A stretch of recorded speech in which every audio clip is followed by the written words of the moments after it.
Hello बच्चों, कैसे हैं आप सब। लास्ट वीडियो में हमने linear equation in two variables start किया था और एनसीईआरटी में से उसकी दो एक्सरसाइजेज हमने कर ली थी 4.1 एंड 4.2।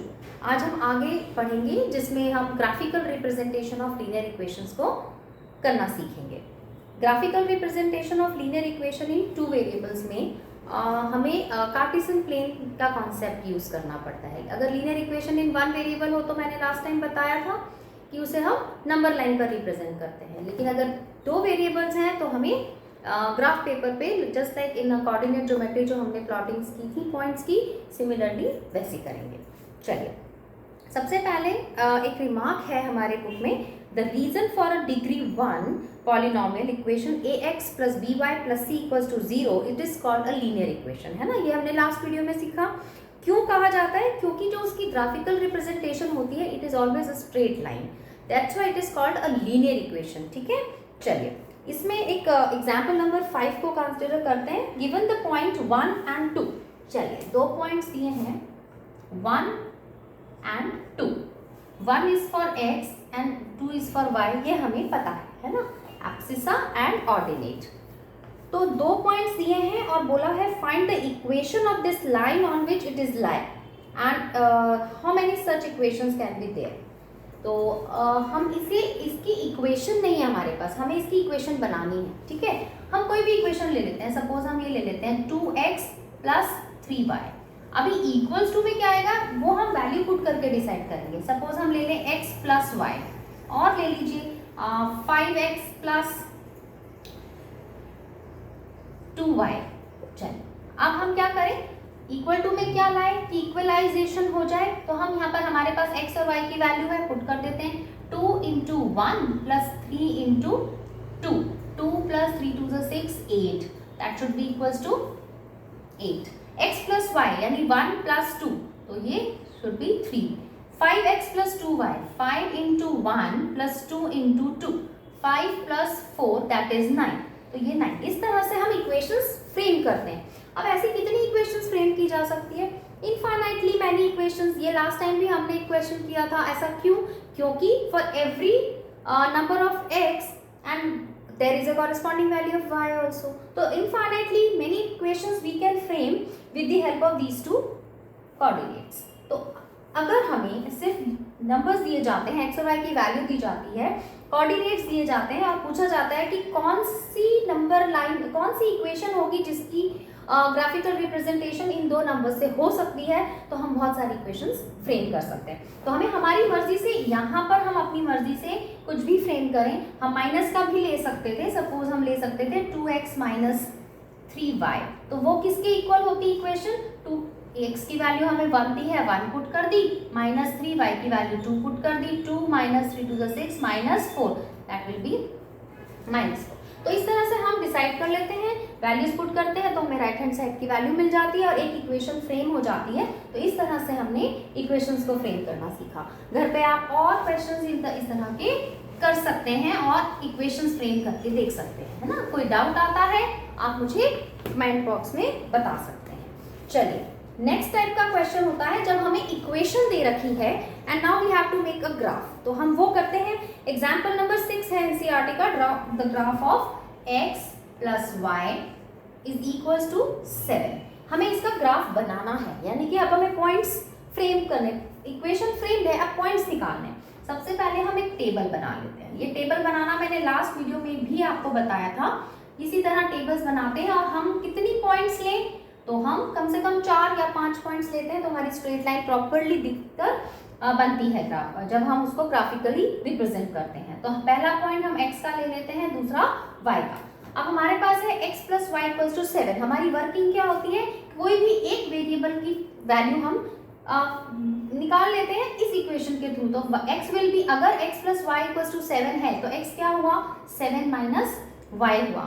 ऐसा करने से हमें क्या मदद मिलती है, हम जो राइट हैंड साइड पे वैल्यू है y उसको रखते जाएंगे, पुट करते जाएंगे तो हमें ऑटोमेटिकली x की वैल्यू मिलती जाएगी। तो हमारा तरीका क्या होता है, if y equals to suppose 0, तो y यहाँ पर हमने रख दिया 0, तो x क्या होगा 7 माइनस 0 दैट इज 0, है ना। y की जगह हमने 0 रख दिया, तो x की वैल्यू हमारी हो गई 7 minus 0 7। y is equals to 1, तो x is equals to 7 minus 1 6, तो 1 6। फिर हमारी कैलकुलेशन, अगर हमारा y 2 है तो x हमारा 7 माइनस 2 यानी 5 है, तो 2 5। हमें पैटर्न भी समझ में आ गया है, 0 1 2। अगर ये 3 है तो ऑब्वियसली ये 4 है, ये 4 है, तो ये हमारा 3 है। ठीक है, 3 4 5 6 7 1 2 3 4, वो हमने समझ के पैटर्न को समझ के देख लिया। तो इस तरीके से जो भी इक्वेशन दी है उसमें हम एक सिंगल वेरिएबल की वैल्यू को निकालें in terms of other variable, जिस तरह मैंने निकाली x की value in terms of y, that is 7 minus y। फिर हम y की वैल्यूज पुट करते जाएं, कैलकुलेशंस करते जाएं, तो x की वैल्यू मिल जाएगी। उसके हिसाब से हमने ये टेबल बना ली। अब इस टेबल के हिसाब से हमें हमारा ग्राफ बनाना है। हमें आता है ग्राफ बनाना, है ना। हमारी टेबल में x की वैल्यू 7 तक है और y की वैल्यू 4, और सारे हमने पॉजिटिव ही लिए हैं। हम नेगेटिव वैल्यूज का भी बना सकते थे, हम y की वैल्यू को थोड़ा बढ़ा लेते तो हमारी नेगेटिव वैल्यू जाती, लेकिन हम लाइन से लेना प्रेफर करते हैं, इजी गोइंग होता है। अब हम लिख लें, ये मैं रफ स्केचेस बना रही हूँ, आप अपने ग्राफ पेपर पे बनाइए और उन्हें मार्क कीजिए। तो 1 2 3 4 5 6 7 ये मैंने लिख दिया, और 1 2 3 4 5। ठीक है, मैं नेगेटिव वैल्यूज कोट करना कंपलसरी नहीं है, आप कर सकते हैं, आराम से कर लीजिए। This is x dash. बच्चों ये वर्किंग सबसे इंपॉर्टेंट होती है। प्रॉपरली कोई भी प्रेजेंटेशन शुड बी एकदम सिस्टमैटिक, है ना। जो भी लेबलिंग है, जो भी आपको लिखना कंपलसरी है वो लिखिए। अब 0 है y और x है 7, तो x 7 है और y 0 है। This is the point 7 0, correct. Then 6 1, 6 यहाँ 1 यहाँ, तो this is 6 1। You have to write like this. पहले डॉट बनाना है, फिर अपने कोऑर्डिनेट्स लिखने हैं। अगर बाई चांस कोऑर्डिनेट्स के नाम है a b c d e, तो आप यहाँ मेंशन कर सकते हैं a, this is point a, this is point b and all. फिर 5 और 2, 5 एंड 2, ये यहाँ कहीं आना चाहिए। 5 एंड 2, आपके ग्राफ में कोई दिक्कत नहीं आएगी, स्ट्रेट लाइन में ही आएगा। 4 and 3, this is 4 and this is 3, तो ये 4 एंड 3 हो गया।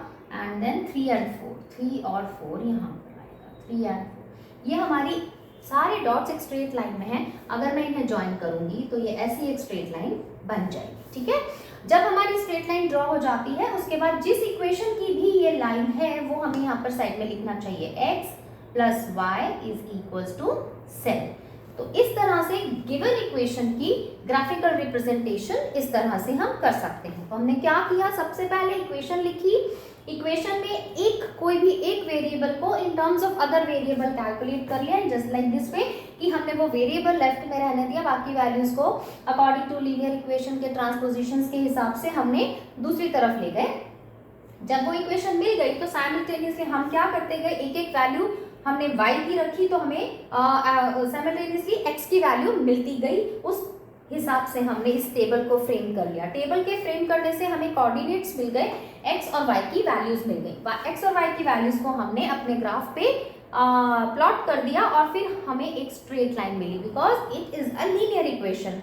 तो लीनियर इक्वेशंस जितनी भी होती हैं उनका ग्राफिकल रिप्रेजेंटेशन एक स्ट्रेट लाइन होता है। तो ये हमने बना दी, और हमें इसमें क्या ध्यान रखना है, ग्राफ पेपर पे बनाना है, पेंसिल से बनाना है, बहुत नीटली बनाना है, पॉइंट्स को मार्क ठीक से करना है, उनके कोऑर्डिनेट्स लिखने हैं, और जब लाइन बन जाती है तो वो जो रिलेटेड इक्वेशन है वो we have to quote that.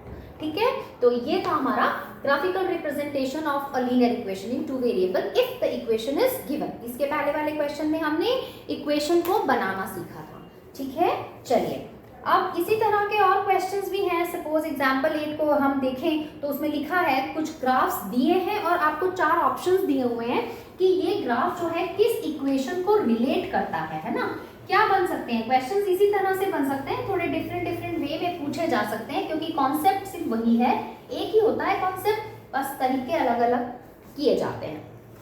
तो क्वेश्चन नंबर 8 में उसने एक हम अगर फर्स्ट ग्राफ को देखें तो फर्स्ट ग्राफ हमें नजर आ रहा है। अगर आप एनसीईआरटी खोल के बैठे हैं तो प्लीज आप देखिए, और उसने 2 कोऑर्डिनेट्स दिए हैं, एक 0 0 और एक 1 2, और हमें 4 ऑप्शंस मिले हैं कि ये वाला जो ग्राफ है ये कौन सा है। जैसे एक मैं आपको करके बताती हूँ। जैसे ग्राफ में हमें 1 और 2 वाला पॉइंट लोकेट करके दिया है और 0 0 लोकेट करके दिया है, और हमारे पास 4 ऑप्शन है कि इन चारों में से कौन सी इक्वेशन के ये पॉइंट्स हो सकते हैं, है ना। बहुत इजी है, एक बताऊंगी, बाकी के 2 होमवर्क में खुद से करके देखिएगा, बहुत आसान लगेगा।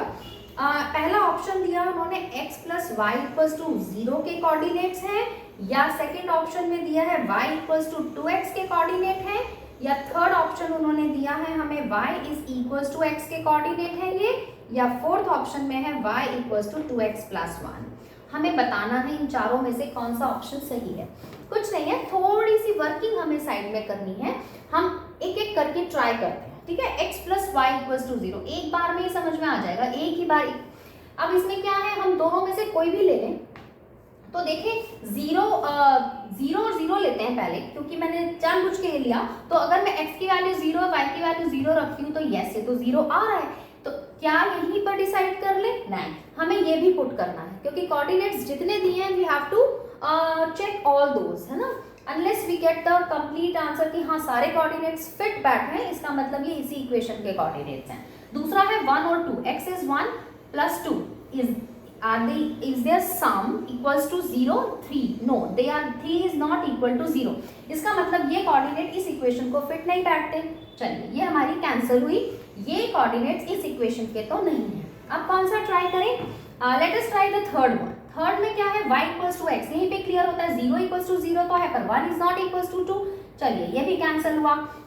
वैसे मुझे पहले सेकंड ट्राई कर लेना चाहिए, है ना, क्योंकि सेकंड वाला ऑप्शन सही है, लेकिन मैं सारे ट्राई करके बताना चाहती हूँ।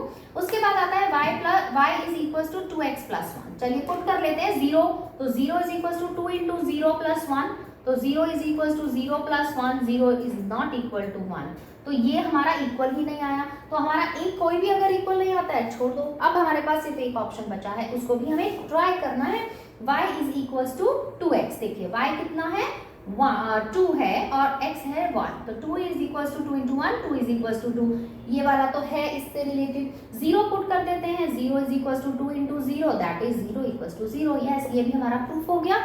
तो इसका मतलब ये दोनों कोऑर्डिनेट्स इस इक्वेशन पे फिट बैठ रहे हैं। इसका ये मतलब हुआ कि दिस ऑप्शन इज करेक्ट और ये कोऑर्डिनेट्स इस इक्वेशन के हैं।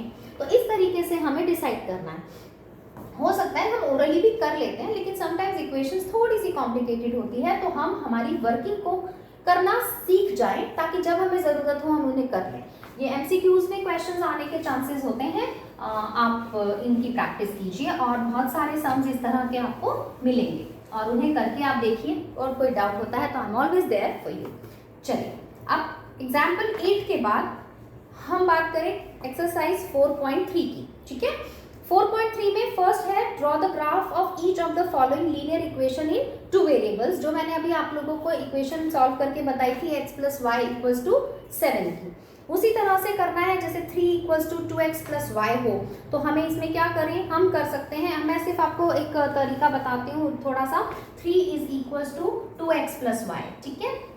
अब मैंने क्या समझाया था, किसी भी एक वेरिएबल को सेपरेट कर लो, ये वेरिएबल वैसे भी सिंगल है, इसी को सेपरेट कर लेते हैं। y is equals to 3 - 2x, तो ये हमारी एक इक्वेशन बन गई। अब हम क्या करेंगे, x की वैल्यूज पुट करते जाएंगे, y की वैल्यू मिलती जाएगी। तो हम अगर इसको ऐसे टेबल की फॉर्म में करें तो हमारा x और y, हमें x की वैल्यू रखनी है, सपोज x की, अभी मैं पूरी वर्किंग नहीं कर रही हूँ, वो आप लोगों को अब करके देखनी है, मैंने सिखा दिया। अब आप ट्राई करिए, जितना हम मैथ्स को खुद अपने हाथों से लिख के करते हैं उतना वो हमारे को परफेक्शन देता है। तो please practice more and more.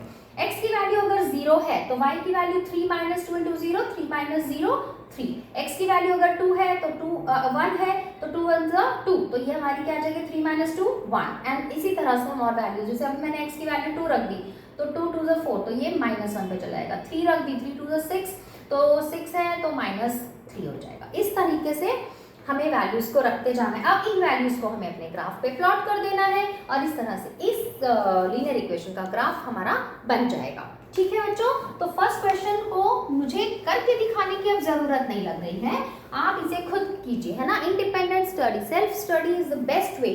सिर्फ गाइडेंस लीजिए और सेल्फ स्टडी कीजिए। कोई डाउट आता है, guide is always there for you, आप उन्हें पूछ सकते हैं कि हम इसको कैसे करें। चलिए अब है question number 2, give the equations of 2 lines passing through 2 and 14 and how many such lines can be there. तो अभी हमने एग्जाम्पल किया था there can be infinitely many lines, पहली बात। और दूसरा कि हम इक्वेशंस बहुत आसानी से बना सकते हैं। हमें 2x के लिए दिया है, 14y के लिए दिया है। मैं सबसे पहले x प्लस वाई ही बना लेती हूँ। तो x प्लस वाई माने 2 plus 14 that should be equals to 16। तो हमारा फ्रेम हो जाएगा 2 प्लस 14, ये मैंने चेक कर दिया, यस इट इज 16। और भी इसकी इक्वेशंस हम बना सकते हैं।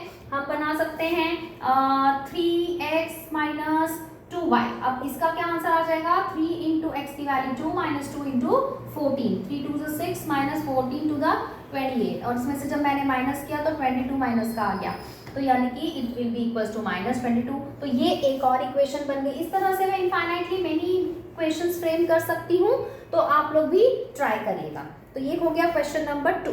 क्वेश्चन नंबर 3 है इफ द पॉइंट 3 4। चलिए इसको करके देख लेते हैं। आई होप आप लोग कर रहे हैं बच्चों। इफ द पॉइंट 3 4, अभी हम एनसीईआरटी में से हमारे कॉन्सेप्ट्स क्लियर कर रहे हैं, सिंपल सम्स हैं, उन्हें करके भी देख रहे हैं। आप लोग उसके बाद दूसरी किताबों से भी इस चैप्टर को करेंगे ताकि हमारी प्रैक्टिस अच्छे से हो जाए। वो थर्ड क्वेश्चन कहता है if the point 3 4 lies on the graph of the equation 3y। उन्होंने इक्वेशन भी दी है 3y is equals to ax plus 7, ठीक है, ये है। तो we have to find the value of a। चलिए 3 और 4 दिया है, x की वैल्यू है, y की वैल्यू है, पुट कर देते हैं, a की वैल्यू मिल जाएगी 3 इंटू y की वैल्यू 4, a इंटू x की value 3 plus 7, 3 4 12, 3 into a 3a plus 7, 3a की वैल्यू हो गई 12, 7 इधर आके हो जाएगा minus, 3a will be 5 and a is equals to 5/3। तो इस तरीके से हमने वो जो कांस्टेंट टर्म थी, जो अननोन थी, वो हमने कैलकुलेट कर ली क्योंकि हमें वेरिएबल्स दोनों पता थे। ठीक है, तो बहुत इजी लग रहे हैं क्वेश्चंस, है भी बहुत इजी ना, एक्चुअली है भी इजी, और ये चैप्टर भी इजी चैप्टर्स में काउंट होता है। लेकिन हर चैप्टर का एक एक लेवल बढ़ता है अगर, तो वो हमें थोड़े डबल सेकंड थर्ड लेवल तक वो चैप्टर्स हमें आने चाहिए, है ना। हमारी टेक्स्ट बुक बहुत इंपॉर्टेंट है जिसमें सारे कॉन्सेप्ट्स हैं, लेकिन कुछ क्वेश्चंस जो प्रैक्टिस के लिए चाहिए वो हम दूसरी किताबों से ज़रूर करें, ये मेरी सलाह है आपको। अब इसका जो नेक्स्ट क्वेश्चन है वो एक वर्ड प्रॉब्लम है ना। हम linear equation in one variables जब करते थे, मेरे स्टूडेंट्स को जनरली एक ओपिनियन आता था, मैम वर्ड प्रॉब्लम में इक्वेशन फ्रेम करने में कुछ क्वेश्चंस में डिफिकल्टी आती है ना। तो डेफिनेटली हमें इक्वेशंस को, वर्ड्स को इक्वेशन में फ्रेम करना है। अगर हमने उसके कॉन्सेप्ट को, उसकी ध्यान से उसको समझ लिया कि वो क्या कहना चाहते हैं, तो हम आराम से बना सकते हैं। जो जैसा जैसा बोला जाए वैसा वैसा आप अपनी वर्किंग करते जाइए। अब इसी तरह लीनियर इक्वेशन इन 2 वेरिएबल्स में भी हमारे पास वर्ड प्रॉब्लम्स हैं। तो लेट अस सी क्या कहता है। वो कहते हैं कि the taxi fare in a city is as follows. किसी सिटी की टैक्सी फेयर का सिस्टम समझाया है। पहला कि for the first kilometre fare is 8 rupees. अगर हम फर्स्ट किलोमीटर जब चलते हैं, हमें बहुत दूर तक जाना है, और फर्स्ट किलोमीटर का फेयर तो वो लेता है ₹8, लेकिन जब सब्सिक्वेंट फेयर है वो है 5 रुपीज पर किलोमीटर। ठीक है, तो हम लिखते हैं सब्सिक्वेंट फेयर। ये मैं क्यों लिख रही हूँ, ताकि मेरा दिमाग जो है ना उस क्वेश्चन को अडेप्ट करता जाए। तो आप भी अपनी वर्किंग जब भी, ये तो बहुत सिंपल सी बात है लेकिन ये हर चीज़ पर लागू होती है ना, डिफिकल्ट चीज़ों पे भी, कि आपको कुछ इंस्ट्रक्शंस मिली हैं, आप अपना वर्किंग रेडी कर दीजिए। वर्किंग करते समय आपको क्वेश्चन समझ में आता है, फिर आप उसके सॉल्यूशंस की तरफ इजीली पहुंच जाते हैं। तो दूसरा था कि सब्सिक्वेंट डिस्टेंस के लिए 5 किलोमीटर। सपोज हम 10, इस बात का क्या मतलब हुआ कि अगर मैं 10 किलोमीटर गई उस ऑटो में बैठ के, तो पहला किलोमीटर का चार्ज लगेगा 8 रुपये, और बाकी के जो 9 किलोमीटर है उस पर मुझे वो 5 रुपीज पर किलोमीटर ही चार्ज करेगा। तो ये है उसकी कंडीशन। दूसरा, taking the distance covered as x kilometre. Okay, तो डिस्टेंस जो है उन्होंने बोला कि आप डिस्टेंस कवर्ड को x किलोमीटर मान लीजिए, यानी कि मैं जब गई तो मैंने टोटल डिस्टेंस कितना कवर किया, 10 किलोमीटर का जो एग्जाम्पल दिया था उसकी जगह पर x है, तो मैं x किलोमीटर गई और टोटल फेयर, और मुझे टोटल पैसे कितने देने पड़े ऑटो वाले भैया को, y रुपीज। ठीक है, तो इस बार actually linear equation in 2 variables है ना, तो हमें दोनों चीज़ों को, जो भी 2 बातें हमें डिफरेंट बोली गई है उन्हें हमें वेरिएबल की फॉर्म में लेना होता है, तो और फिर कंडीशंस को अप्लाई करना होता है। तो हमारी कंडीशन थी for first kilometre it is ₹8, for subsequent fair, for subsequent kilometres the fair is ₹5 पर किलोमीटर।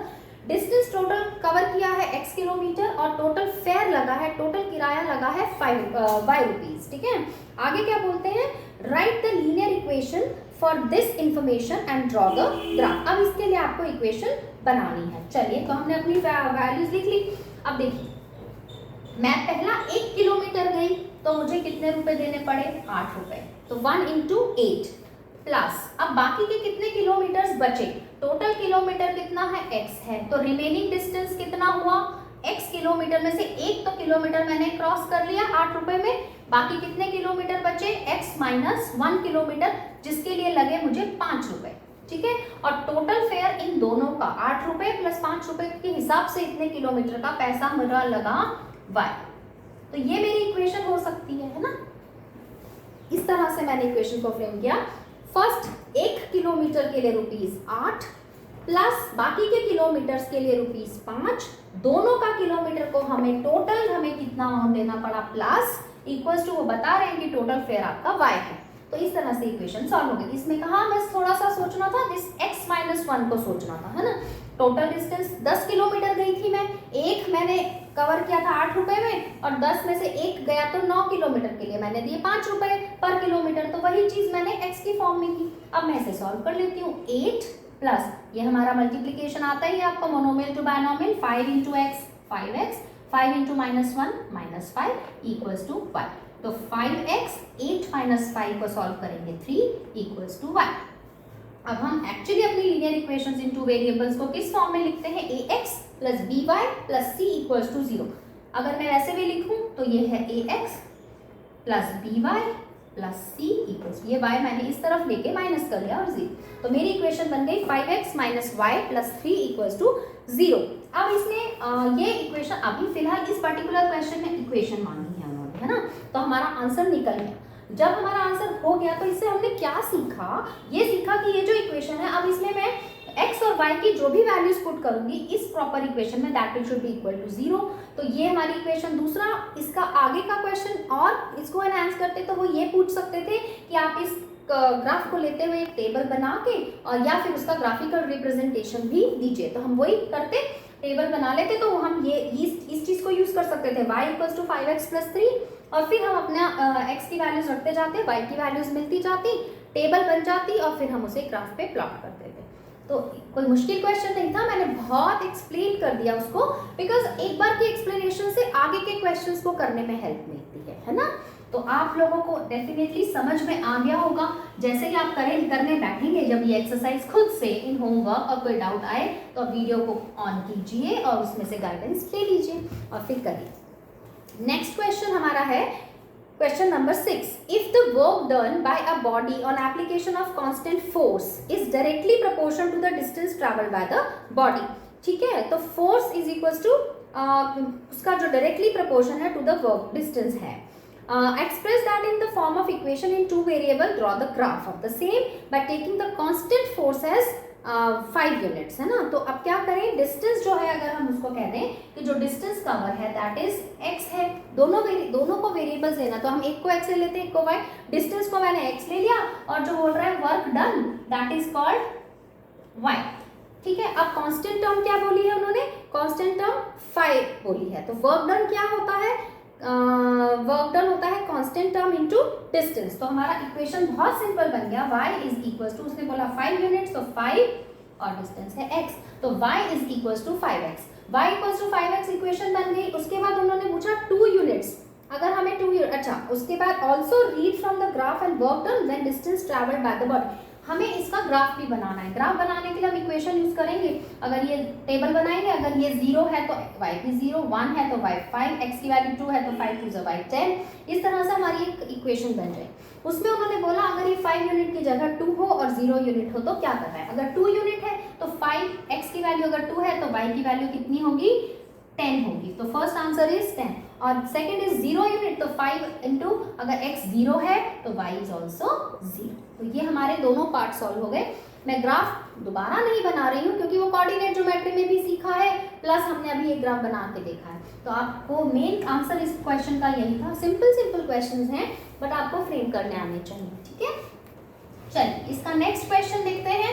नेक्स्ट क्वेश्चन है यामिनी एंड फातिमा, बहुत बड़ा क्वेश्चन है, मतलब क्वेश्चन जितना बड़ा है आंसर बहुत छोटा सा है। देखिए यामिनी और फातिमा 2 स्टूडेंट है क्लास 9 के और उन दोनों ने मिलकर कितना कंट्रीब्यूट किया है, टोटल कंट्रीब्यूशन उनका जो है वो है ₹100, यानी दोनों ने मिला के अपनी क्लास में ₹100 दिए हैं। अब किसने कितने दिए हैं वो हमें नहीं पता, बराबर बराबर दिए हैं, 50-50 रुपए दिए हैं या 40 और 60 दिए हैं या और कोई कॉम्बिनेशन में दिए वो नहीं पता, बट लेकिन दोनों ने मिलकर 100 रुपए दिए हैं towards the prime minister relief fund. चलिए तो एक लीनियर इक्वेशन लिखनी है जो इस डेटा को सेटिस्फाई करे एंड उसमें हिंट दे रखी है that you may take the contribution as x and y. तो हम यामिनी एंड फातिमा तो मानेंगे कि यामिनी का जो कंट्रीब्यूशन है दैट इज ₹x और फातिमा का जो कंट्रीब्यूशन है दैट इज ₹5 और दोनों ने मिलकर ₹100 दिए, तो y, तो दोनों ने मिलकर ₹100 दिए हैं, तो दोनों की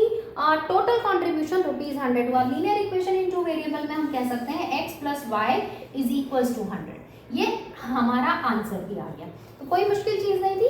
तो ऐसा लगता है क्लास 3 का सिंपल सा क्वेश्चन है, एक बच्चे ने भी इतने रुपए दिए, दूसरे बच्चे ने इतने दिए, टोटल मिला के कितने हुए 100, हमने बस उसको वेरिएबल की फॉर्म में लिखा है।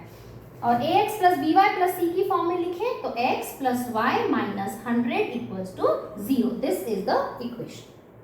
ठीक है, बहुत सिंपल क्वेश्चन था ना।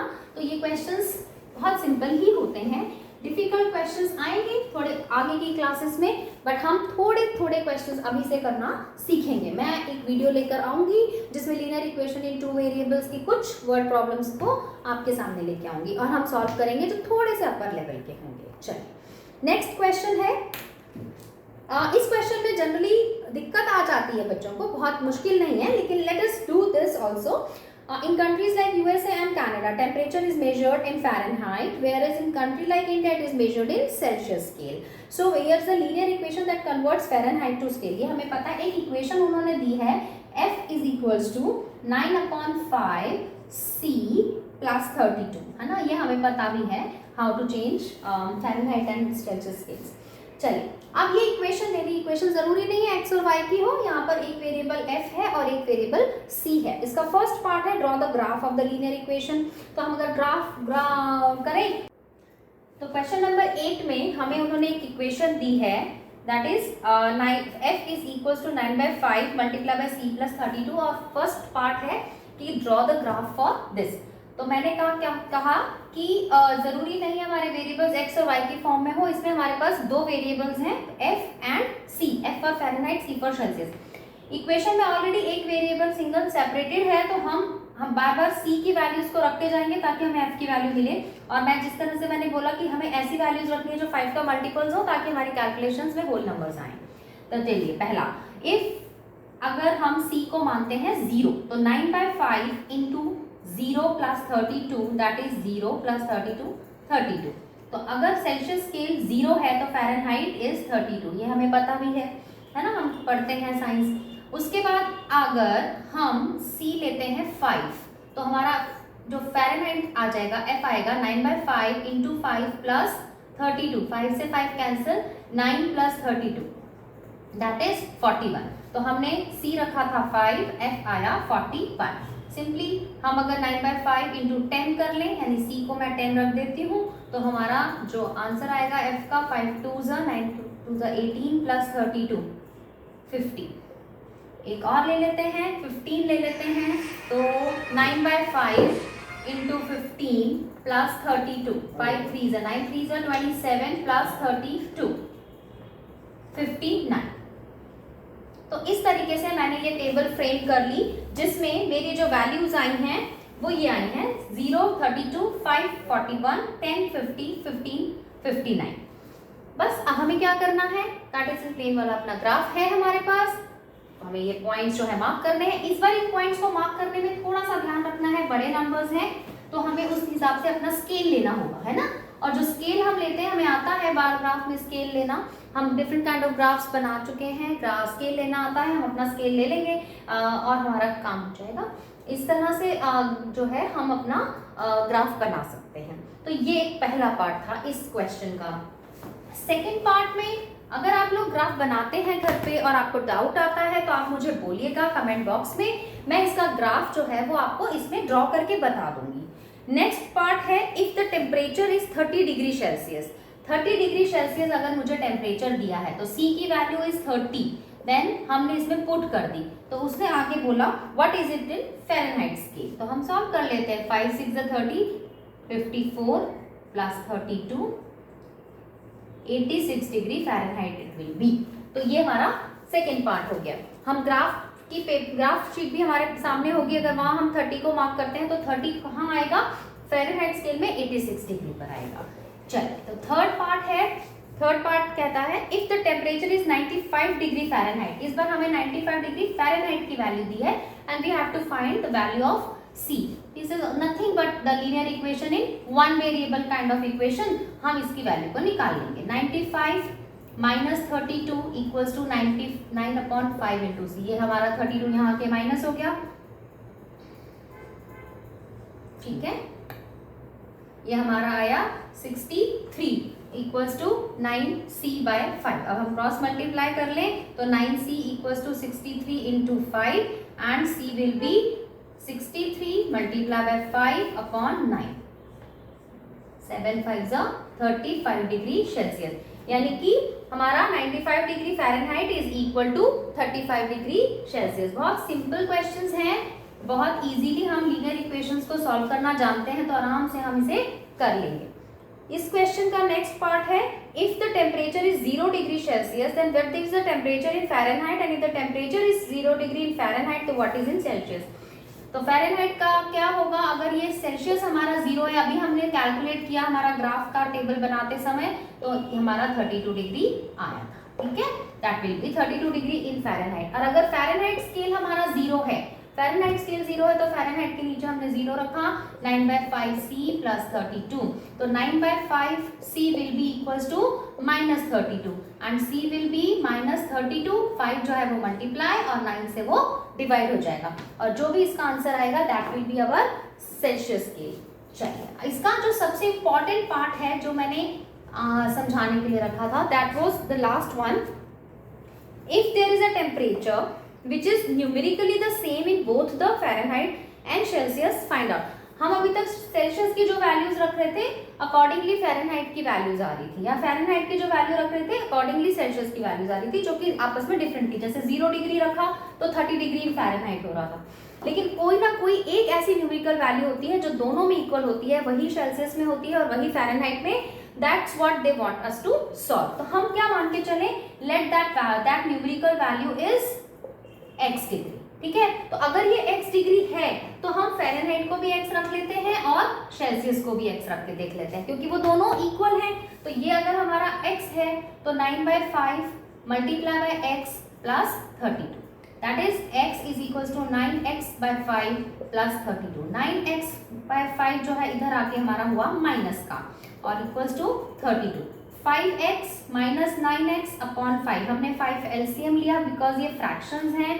आपको पता है फ्रैक्शंस में हमें माइनस करना हो तो एलसीएम लेके न्यूमरेटर को अलग चेंज करना होता है, डिनोमिनेटर सेम करना होता है, वो किया मैंने। और उसके बाद this is minus 4x upon 5 equals to 32, minus 4x is equals to 32 into 5 and x is equals to 32 into 5 upon -4, that is -40 degree. -40 degree ऐसी न्यूमेरिकल वैल्यू होती है जो फ़ारेनहाइट स्केल और सेल्सियस स्केल में बिल्कुल सेम होती है। तो ये हमारे क्वेश्चन का आंसर था, ठीक है। तो इस तरीके से हमें ये क्वेश्चन को करना था। तो बस ये हमारे क्वेश्चंस थे जो कि एक्सरसाइज के क्वेश्चंस थे जो हमने सॉल्व कर लिए। ये हमारी एक्सरसाइज थी 4.3 ऑफ दिस चैप्टर। इसके बाद सिर्फ एक एक्सरसाइज बचती है, वो है equations of lines parallel to x axis and y axis. देखिए, अगर मैं ये कंसीडर करती हूँ कि x माइनस 2 इक्वल्स टू 0, ठीक है। अगर x माइनस 2 इजी, मैंने अभी थोड़ी देर पहले इस चैप्टर को शुरू करने से पहले भी और अभी आज के वीडियो में भी बताया कि जो linear equation in one variable है इसे हम नंबर लाइन पे रिप्रेजेंट करते हैं ग्राफिकली, है ना। तो अब ये हमारा linear equation in one variable है, तो that is equals to x is equals to 2। तो अगर इसे मेरे को ग्राफिकली रिप्रेजेंट करना है तो मैं कहाँ करूंगी, ऑब्वियसली नंबर लाइन पर करूंगी और ये आ गया मेरा x इज इक्वल्स टू 2। तो ये बहुत सिंपल होता है कि linear equation in one variable है, the missing value of that variable we have to find out and represent it on the number line as a graphical representation. लेकिन अगर linear equation in 2 variable है तो हमें उसे graph paper पे draw करना पड़ता है। तो बस यही है इस अगले जो एक्सरसाइज 4.4 उसमें इसी टाइप के क्वेश्चंस हैं। जैसे एग्जांपल 9 देख लें तो सॉल्व द इक्वेशन, हमें एक इक्वेशन सॉल्व करनी है 2x + 1 = x - 3। लीनियर इक्वेशन इसमें कौन सा है, कितने वेरिएबल्स हैं, एक वेरिएबल है, तो इसको हम इजीली सॉल्व कर लेंगे। x को x के पास ले गए, माइनस नंबर को नंबर, तो ये हो गया x की वैल्यू -4। इसका ग्राफिकल रिप्रेजेंटेशन हमारा नंबर लाइन है, आराम से आप पेंसिल से ड्रॉ करेंगे इक्वल डिस्टेंस पे, तो आपको नंबर लाइन पे मिल जाएगा ये रहा x = -4। तो ये बहुत इजी होता है। ऐसा नहीं है कि लीनियर इक्वेशन इन 2 वेरिएबल का चैप्टर आ रहा है, चलो भाई ग्राफिकल रिप्रेजेंटेशन करना है, सीधा ग्राफ पे कार्टेशियन प्लेन बना लिया, नहीं, पहले देखना है अगर वो लीनियर इक्वेशन इन 1 वेरिएबल है तो it will be represented on the number line. तो बस इसी टाइप के क्वेश्चंस थे। जैसे 4.4 का क्वेश्चन नंबर 1 ले देखें तो क्या लिखा है, give the graphical geometrical representation of y = 3 as an equation. चलिए क्या करने को कह रहा है वो कहता है कि इस y = 3 को आप ज्योमेट्रिकली रिप्रेजेंट करिए, पहले in 1 variable, first you have to show it in 1 variable, okay, and then you have to put in second variable. तो 1 वेरिएबल में हम क्या करें, 1 वेरिएबल है तो हमें कुछ नहीं करना है, y की वैल्यू 3 है, ज्योमेट्रिकल रिप्रेजेंटेशन है, हमें इसकी नंबर लाइन बनानी है 0 1 2 3 और ये हमारा y = 3 रिप्रेजेंट हो गया। लेकिन जो सेकेंड पार्ट है वो है कि इसको रिप्रेजेंट करिए इन 2 वेरिएबल्स। हमारे पास सेकेंड वेरिएबल है नहीं, हमने फर्स्ट वीडियो में फर्स्ट एक्सरसाइज की थी, उसमें हमने सीखा है कि किस तरह से हमें ax + by + c की फॉर्म में 2 वेरिएबल्स को रिप्रेजेंट करना है। तो इन 2 वेरिएबल्स अगर मुझे y = 3 इन 2 वेरिएबल्स शो करना है तो हमें वो इक्वेशन पता होनी चाहिए जो 2 वेरिएबल्स में होनी चाहिए, that is ax + by + c = 0। by 1y है, ax हमारे पास नहीं है, हम इसे 0x लिख सकते हैं, दिस इज 1y, और c अगर मैं इक्वल्स टू के इस तरफ लेके आऊं तो इट इज -3 क्योंकि अगर मैं इसे रिप्रेजेंट करूं ऐसे तो y - 3 = 0। तो ये by की वैल्यू और c की वैल्यू गिवन है, ये रही, और ax की जगह मैं 0x, तो ये अब 2 वेरिएबल्स में सेम इक्वेशन हो गई, same equation in 2 variable, 0x + 1y - 3 = 0। अगर मुझे इसे ग्राफिकली रिप्रेजेंट करना है तो ओके कर लेते हैं, हम ये ले लेंगे कि भाई x जो है 0x = हम कैसे कर सकते हैं, चलिए मैं इस इक्वेशन को एक बार ढंग से लिख देती हूँ। y = 3 है, तो हर बार अगर मैं देखूं, अगर मैं यहीं से देख लूं y = 3 है तो x की वैल्यू क्या होगी, every time x will B 0, है ना, y हमेशा 0 है, y हमेशा 3 रहेगा। तो अगर मैं इसकी, हमने क्या सीखा, 2 वेरिएबल्स के लिए मुझे टेबल बनानी है, राइट, तो मैंने ये टेबल बनाई, x की वैल्यू, y की वैल्यू, y इज ऑलवेज 3, तो y इज ऑलवेज 3 वेदर x = 0 और 1 और 2 और 3। एक्चुअली ये टेबल बनेगी। तो जब मैं इसका ग्राफ रिप्रेजेंट करूंगी, आपको ग्राफिकली इसे रिप्रेजेंट करती हूँ x y y पे, तो this is 0 1 2 3 4 1 2 3, y is always 3, तो x 0 है तो y ये रहा, तो ये 0 3, x 1 है y 3 है 1 3, x 2 है y 3 है, x 3 है y 3 है, इवन x 4 है y। तो हमेशा ये जो हमारा लीनियर लाइन आएगी, जो स्ट्रेट लाइन हमारी आती है, that will be parallel to x axis. अगर हमारे पास y की वैल्यू गिवन है और x नहीं है तो जो हमारा ग्राफ बनेगा, अगर हमें उसे लीनियर इक्वेशन इन 2 वेरिएबल्स से शो करना है तो हमारा graph will be parallel to x axis always, because x is missing in this, ठीक है, इस तरह से आप याद रख सकते हो। लेकिन अगर x = 3 होता तो क्या करते, तो जो हमारा ग्राफ था ना वो पैरेलल टू y एक्सिस बनता हमेशा। तो अगर हम लेते x = 3 सपोज, तो जब हमारी टेबल बनती तो क्या बनती, सिंपली आपको वैल्यूज पुट कर देनी है, x इज ऑलवेज 3, तो y 0 1 2 3, आप माइनस की वैल्यूज भी ले सकते हो, -1 -2, y की कोई भी वैल्यू हो, x हमेशा 3 रहेगा। तो जब हम इसे ग्राफ पे प्रेजेंट करेंगे तो y की वैल्यू हम यहाँ पर ये हो गया 0 1 2 3, x हमारा 1 2 3, तो y x अगर 3 है तो y हमारा 1 है, x 3 है तो y 2 है, x 3 है तो y 0 है 3 है।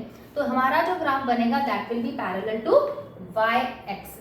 तो हमेशा ध्यान रखना है जो मिसिंग है उसके ही पैरेलल वो ग्राफ बनता है। यहाँ पर y मिसिंग है पैरेलल टू y एक्सिस, उसमें x मिसिंग था तो पैरेलल टू x एक्सिस। तो इस तरह से हम सिंगल वेरिएबल को कन्वर्ट कर सकते हैं टू वेरिएबल्स और उसे ग्राफिकली इस तरह से रिप्रेजेंट कर सकते हैं ग्राफ में। ठीक है, तो इस तरह के क्वेश्चन एक्सरसाइज 4.4 में आपके लिए हैं। दो मैंने सॉल्व करके दिए हैं और सेकंड क्वेश्चन भी बिल्कुल सेम है। Give the graphical representation of 2x + 9 = 0। 2x + 9 = 0 का इन वन वेरिएबल भी पूछा है, इन टू वेरिएबल सेम क्वेश्चन है। ऐसे ही शॉर्ट में डिस्कस कर लेते हैं। देखो 2x अगर वन वेरिएबल में करूंगी तो 2x = -9, x की वैल्यू -9/2 दैट इज -4.5 है ना। और अगर मैं इसको इन वन वेरिएबल शो करना है तो I have to show in on the number line. तो 1 2 -1 -2 -3 -4 और -5, तो ये कहीं ना कहीं -4 और -5 के बीच में -4.5 ऐसे रिप्रेजेंट हो जाएगा। ठीक है, और अगर किसी को टू वेरिएबल्स में शो करना है तो y मिसिंग है, it will be parallel to y axis. Equation क्या बनेगी? सबसे पहले आप बेसिक इक्वेशन लिखेंगे ax + by + c = 0 और फिर देखिए x की वैल्यू है हमारे पास 2x पर by नहीं है तो हम इसे 0y लिख दें, +9 इसी तरफ है = 0। ये हमारी इक्वेशन बन गई। अब हमें इसकी टेबल बनानी है तो हमने सॉल्व किया है कि x = -4.5 अभी, तो x हमेशा -4.5 रहेगा हमारी टेबल में। x y लिख लेते हैं, है ना, x और y। x will be always -4.5 -4.5 -4.5 -4.5 और y की वैल्यू हमारी वैरी करेगी जो आप लेना चाहें, चाहे आइदर इन पॉजिटिव वैल्यूज और नेगेटिव भी ले सकते हैं। जब इसका ग्राफ हम ड्रॉ करेंगे it will be parallel to y axis. ठीक है, तो ये बहुत सिंपल क्वेश्चन थे, हमें सिंपल ही लग रहे हैं जब से हम पढ़ रहे हैं, लेकिन हमें इसकी प्रैक्टिस की जरूरत है। तो आज आप घर पे बैठ के linear equation in two variable को एनसीईआरटी में से हमारा कंप्लीट हो गया है, तो इसे कंप्लीट कर लेना रिवाइज करके और फिर दूसरी बुक में से इनकी प्रैक्टिस शुरू करना। मैं अपने नेक्स्ट वीडियो में इनके एक्स्ट्रा क्वेश्चन डेफिनेटली लेके आऊंगी। तो आज की क्लास यही खत्म करते हैं। Have a nice day.